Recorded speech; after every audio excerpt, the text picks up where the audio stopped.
Hit Radio, l'essentiel de l'actualité.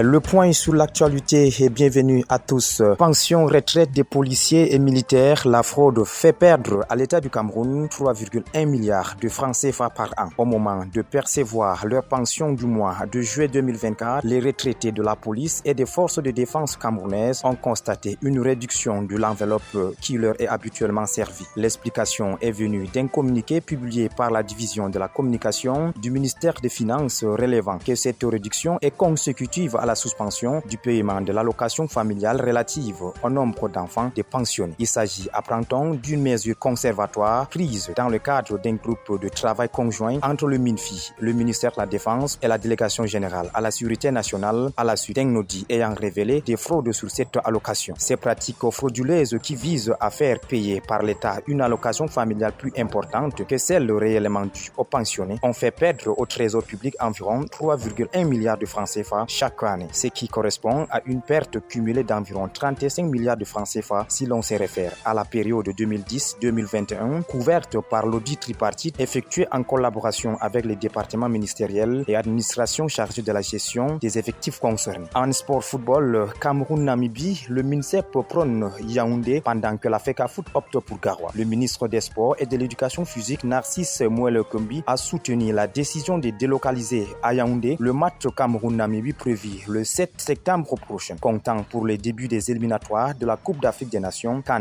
2025. Malgré les recommandations de l'ONIS et les arguments du ministère, la FECAFOOT a choisi de déplacer le match au stade Rumdagia de Garoua, dans la région du Nord. Cette décision a été prise après une visioconférence entre la FECAFOOT, la Confédération africaine de football et la Fédération namibienne de football, apprend-on, à quelques jours de la rencontre. C'est donc l'incertitude qui continue de planer.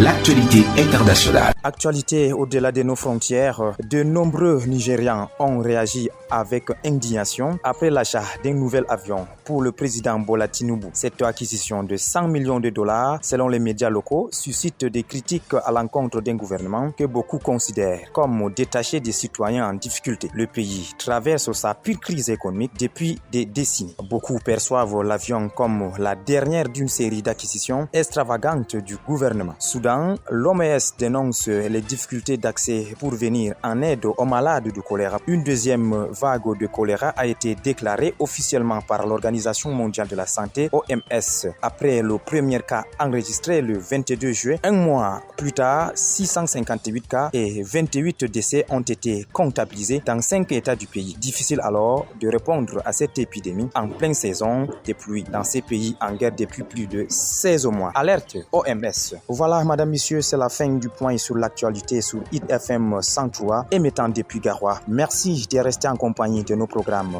qui se poursuivent. Hit Radio, une info d'avance.